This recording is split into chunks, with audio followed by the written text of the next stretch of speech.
Hi everybody, so I've been asked why my rawhide mallet doesn't look the same as some of the rawhide mallets that you have been using or purchased recently. And one of the main reasons for that is this one is about 20 years old. So this is mine that I got when I first started silversmithing. Now when you buy a rawhide mallet, if it's a new one, quite often it looks similar to this. So the way they make it is they roll up rawhide, so leather, into a spiral, and they stick it together with a lacquer, and this lacquer also creates a hard surface on your edges and the hammer face. Now this one's been used a little bit, so you can see that some of that dark mahogany lacquer has started to break down a little bit, but it's still quite smooth. And also because of that, because it's so tightly packed, that means that it's actually harder than it needs to be to do a good job with your jewellery making. It seems counterintuitive, but actually the more splayed out the surface, the more distorted, the more roughened up the surface of your hammer, the better it's going to be at shaping your metal without leaving marks behind, compared to the really smooth surface of a new one. Now the reason for that is because it's rawhide, because it's leather, the internal structure, when it doesn't have that layer of lacquer on it, is actually really soft. So although it looks quite gnarly, it's got quite a lot of give to it, so it's a good tool for shaping your work without it leaving marks and scratches behind, especially if you just spent ages doing all your sanding. If you use your mallets, they will soften up on their own accord. So if you have a look at this one is about a year old, maybe a little bit less than that. It's already started to splay quite a lot and soften quite a lot on this front edge. And because of that, because I find that they don't really leave too many marks, whenever I'm using them I'm not hitting too hard, I don't normally bother to do anything to soften them when they arrive. But an awful lot of jewellers would prefer to, and if you've got the time and the inclination, and unlike me you don't have sort of 30 rawhide mallets that you would have to sit and do this to, it's a really good idea to start to soften it up, and there's a few ways that you can go about this. One of the ways that's popular is taking a file, so this is the smooth one that we were using for the metalwork the other day, or if you have a coarser one to hand, then that's going to speed things up a little bit. And you take your file and the face of your hammer, and you're just going to file that surface.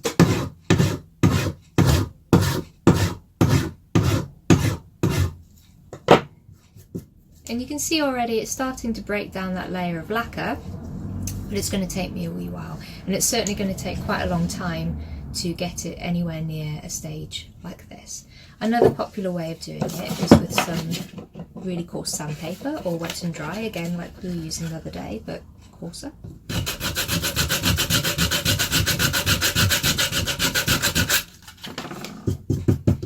And again, it's just removing that top layer of lacquer from the face of the hammer. It's important you only want to do this to the hammer's faces, not to the main body or sides, because the more protection this has, the less likely it is to begin to unravel where that seal is, where the wrap has ended. And even though the filing and the sanding is breaking the lacquer down, you can see that the actual roll is really tight still, and in an ideal world we are looking to achieve this sort of splayed edge. So another way that people like to do it is they take their mallet and they go outside and you whack the nearest pavement or wall of somebody's house before they catch you. And some people really recommend things like sandstone, so the harder or rougher the material, the quicker it would break down. But I'm always worried about that, because I don't want lots of bits of grit and stone and gravel in here, because if I manage to impart rough particles in here, they will impart onto my metalwork. So I just want to quickly talk to you about these rubber and nylon mallets that you can get in the pound shop and similar places. You can pick them up very cheap. Now the rubber surface, that will start to corrode once you start using it. It will start to chip away a little bit, but because it's so soft, that's not the end of the world. It shouldn't mark your work, and you can keep using it as long as there's enough surface area left. The nylon surface, however, that will also start to pick up marks and scratches, and eventually they will get quite deep. And because this is a hard plastic, that will mark your work if you carry on hitting it with it. So we can use the same technique of filing and sanding to smooth out that surface. And I top tip is, if you're using your wet and dry paper, use it wet when you're working with plastics for two reasons. It will polish the surface quicker, but also it keeps all those dust particles trapped in the water because you don't want to be breathing in plastic dust. If you are going to be using a file or an electric sander, make sure you wear a mask. So here's my newer mallet again, and to speed up the process, what I'm going to do is I'm going to take it and I'm going to submerge the head of the hammer in some water. This is just normal cold water, and I'm going to try and not get the handle too wet because the wood could swell, but I want all of this rawhide submerged under the water. What this water is going to do is just going to start to absorb on the very outer layers and soften them, softening that lacquer, softening the rawhide, and therefore making it easier to remove that top surface and splay out those edges. Now, depending on the size of your mallet, depends on how long you want to leave it in there for, because they do come in different sizes. So whereas this is sort of a standard size, this one is considered quite small, and you do get them even bigger than this one. You can get quite beastly hammerheads. Depending on the size, depends on how long you want to leave it in the water for. For something like this, we're talking about 30 to 45 minutes, and for something like this, we're looking at more 15 to 20. You don't want to leave them too long because they can get overly soft, overly saturated, and potentially start to unroll. So because of that, don't walk off and leave them. Make sure you set a timer or a reminder and keep checking them regularly. A good way to check it is just to take it out of the water for a second and sort of prod the surface with something that's a little bit hard or sharp and see how much give there is. As soon as this seems to be a tiny bit spongy, that's when you're probably ready to take it out. But at the minute, it's only been in a couple of minutes, so it's still very hard, which is why it's spun around like that. The mallet's been in there just over 15 minutes, so I'm going to take it out now, dry it off, and test the surface. And I can now feel that's got a lot more give than it did previously. So I'm going to give it a really quick file. I'm going to dry it a bit more, give it a quick file, and then I'm going to take it outside and whack it on the pavement. I can now feel the surface is slightly tacky, and like I say, this is slightly softer than it was before, so I'm just going to take some wet and dry sandpaper, wet it, and give it a good scrub. The reason I'm using the sandpaper and holding it in the middle and spinning is because there's a slight recess in this middle area, so a flat file would just catch the edges and not the whole surface.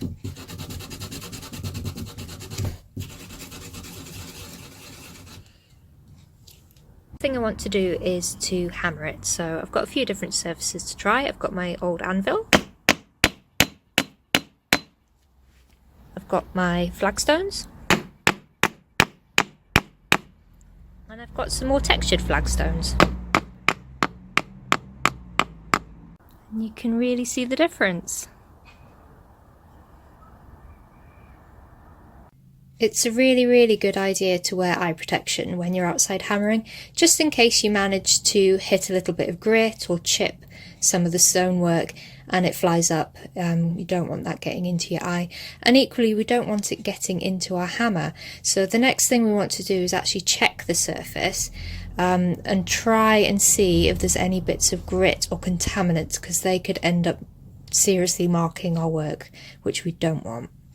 A good way to help you check for contaminants is to use a magnifying glass or a jeweller's loupe similar to the one that Helen brought into Orchard Workshops yesterday. So once you've managed to see where any contaminants are, any bits of grit, you can take a sharp stick and just sit and remove them. Another good way is to take your brass brush that we've been using earlier in the project and just give it a scrub, and again you can wet it, scrub it all over, and that should remove any gritty bits. Now just a note, I'm working over my steel bench peg because this is where I've got the holder for my camera, but if your steel tools get wet and you let them remain wet, they will rust quite quickly, so make sure you dry everything off if you are working next to any steel tools. Here we go, quick compare and contrast. This hammer has been used a couple of times by some of my students, but beyond that I haven't done anything to it, and this is the one that we've just soaked and filed and gone and whacked outside for a little moment. So you can see with this one, it is starting to break down a little bit, but it's still quite a smooth, hard surface. This one in comparison is splayed out considerably more already, even though I haven't actually done that much work to it, and it feels a lot softer. So have a go, let me know how you get on if you haven't already conditioned your rawhide mallet.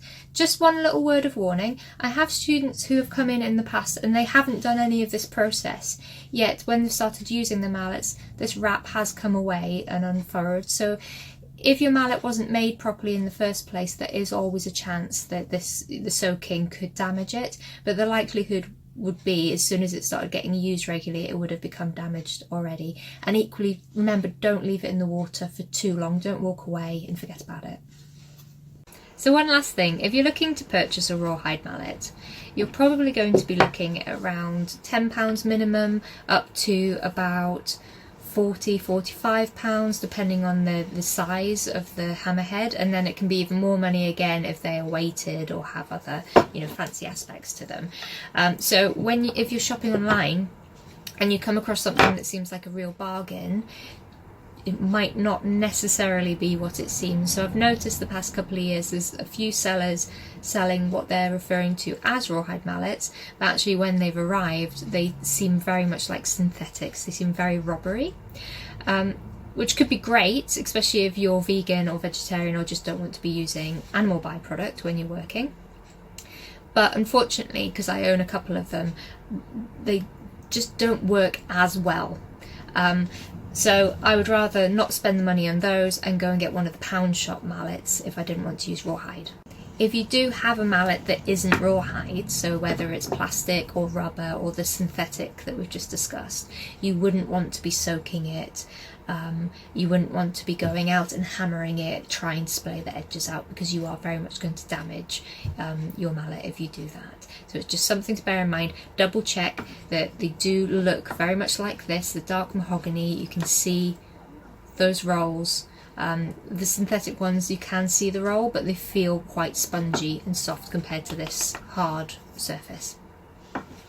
Anyway, let me know how you get on. Have a go and see if it makes a difference. I hope it helps.